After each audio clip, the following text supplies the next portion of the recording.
আসসালামু আলাইকুম, তোমাদের সবাইকে স্বাগতম আমাদের ইউটিউব চ্যানেলে। আজকে আমরা নবম শ্রেণীর প্রথম অধ্যায়, বিজ্ঞানের প্রথম অধ্যায় খেলার মাঠে বিজ্ঞানের সপ্তম, অষ্টম ও নবম সেশন নিয়ে আলোচনা করব। শুরু করা যাক। ধরো তুমি একটি বাজারের ব্যাগ হাতে নিয়ে দোকান থেকে বেশ কিছু মালামাল কিনে ফেলেছো। এখন ব্যাগের হাতলটা কেমন হলে তোমার কষ্ট কম হবে? চওড়া হলে নাকি চিকন হলে? কিংবা তোমাদের স্কুল ব্যাগের কথাই ধরো, স্কুল ব্যাগের স্ট্র্যাপ যদি চিকন হয় তাহলে কি ব্যাগ বহন করতে কষ্ট বেশি হবে নাকি কম? তোমাদের উত্তর এবং ব্যাখ্যা নিচে লিখে রাখো।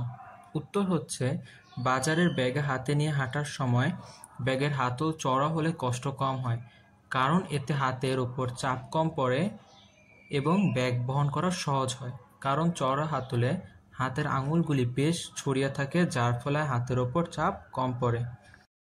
একইভাবে আরেকটা প্রশ্ন ভেবে দেখো, সবজি বা ফল কাটার জন্য আমরা যখন ছুরি ব্যবহার করি, ছুরিটি ভোঁতা হলে আমাদের কাটতে কষ্ট হয় কেন? তোমাদের উত্তর নিয়ে নিজেরা আলোচনা করো।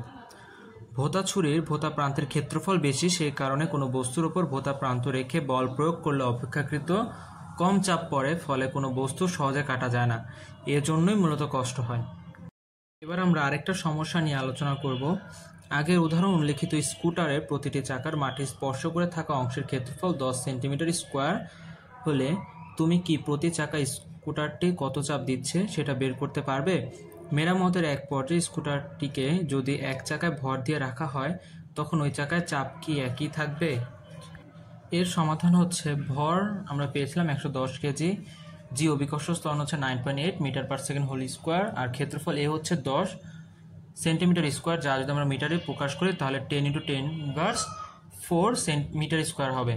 এখন চাপের সূত্র জানি আমরা, F/A, F = হচ্ছে mg, তাহলে mg/a, এবং এর মানগুলো যদি আমরা বসাই তাহলে উত্তর পাবো হচ্ছে 10,78,000 নিউটন পার মিটার স্কোয়ার।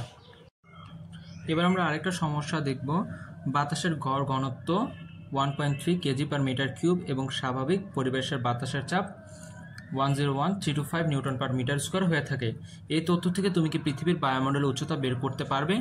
আমরা জানি চাপের সূত্র হচ্ছে উচ্চতা গুণ ঘনত্ব গুণ ত্বরণ। সেক্ষেত্রে উচ্চতা হচ্ছে চাপ বাই ঘনত্ব ইন্টু ত্বরণ। চাপ হচ্ছে 101,325 ডিভাইডেড বাই ঘনত্ব হচ্ছে 1.3 ইন্টু ত্বরণ হচ্ছে 9.8। ক্যালকুলেশন করলে উত্তর আসবে হচ্ছে 7,953.29 মিটার। অর্থাৎ বায়ুমণ্ডলের উচ্চতা হচ্ছে 7,953.29 মিটার।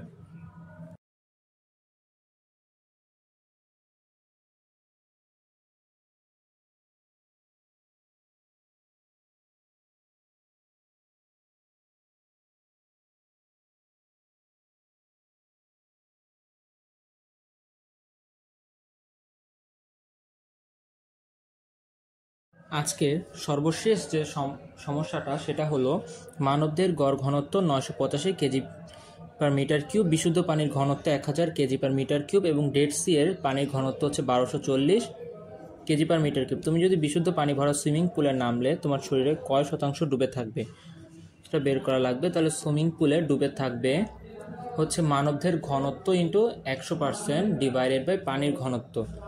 মানবদের ঘনত্ব হচ্ছে 985, 100% ডিভাইডেড বাই পানির ঘনত্ব হচ্ছে 1000 কেজি পার মিটার কিউব।